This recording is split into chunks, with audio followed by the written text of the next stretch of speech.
ചൈനയിലെ സാമ്പത്തിക തലസ്ഥാനമായ ഷാങ്ഹായിൽ തിരക്കേറിയ റോഡ് പെട്ടെന്ന് താഴ്ന്നുപോയി. ആ സ്ഥാനത്ത് ഒരു കൂറ്റൻ കുഴി രൂപപ്പെട്ടു.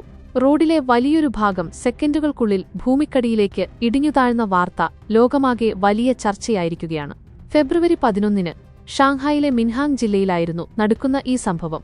മിൻഹാങ് ജില്ലയിലെ ക്വിക്സിൻ റോഡും ലിയൻ റോഡും സംഗമിക്കുന്ന ഭാഗത്താണ് അപകടമുണ്ടായത്. പ്രദേശത്തെ മെട്രോ റെയിൽ നിർമ്മാണ സൈറ്റിലുണ്ടായ ജലച്ചോർച്ചയാണ് റോഡ് തകരാൻ പ്രധാന കാരണമായി അധികൃതർ ചൂണ്ടിക്കാട്ടുന്നത്.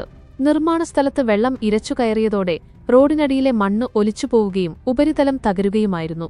അപകടസമയത്ത് റോഡിൽ വാഹനങ്ങൾ കുറവായതും നിർമ്മാണ തൊഴിലാളികൾ ഓട്ടിമാറിയതും വലിയ ദുരന്തം ഒഴിവാക്കി. ആർക്കും പരിക്കേറ്റതായി റിപ്പോർട്ടുകളില്ല.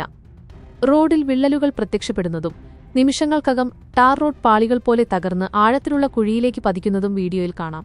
സമീപത്തെ താൽക്കാലിക കെട്ടിടങ്ങളും സിഗ്നൽ പോസ്റ്റുകളും കുഴിക്കുള്ളിലേക്ക് വീണു. അപകടത്തെ തുടർന്ന് പ്രദേശത്തെ ഓഫീസുകളും ഫ്ളാറ്റുകളും താൽക്കാലികമായി ഒഴിപ്പിച്ചു. ഗതാഗതം പൂർണ്ണമായും നിരോധിക്കുകയും ചെയ്തിട്ടുണ്ട്. ചൈനയിലെ നഗരവൽക്കരണവും അശാസ്ത്രീയമായ നിർമ്മാണ രീതികളും ഇത്തരം അപകടങ്ങൾക്ക് കാരണമാകുന്നുവെന്ന് സോഷ്യൽ മീഡിയയിൽ വിമർശനമുയരുന്നുണ്ട്. 2024 ജനുവരിയിലും ഇതേ ജില്ലയിൽ പൈപ്പ് പൊട്ടി റോഡ് ഇടിഞ്ഞുതാഴ്ന്ന സംഭവമുണ്ടായിരുന്നു. നിലവിൽ തകർന്ന റോഡ് കോൺക്രീറ്റ് ഉപയോഗിച്ച് നികത്താനുള്ള നടപടികൾ നഗരസഭ അധികൃതർ യുദ്ധകാലാടിസ്ഥാനത്തിൽ ആരംഭിച്ചിട്ടുണ്ട്.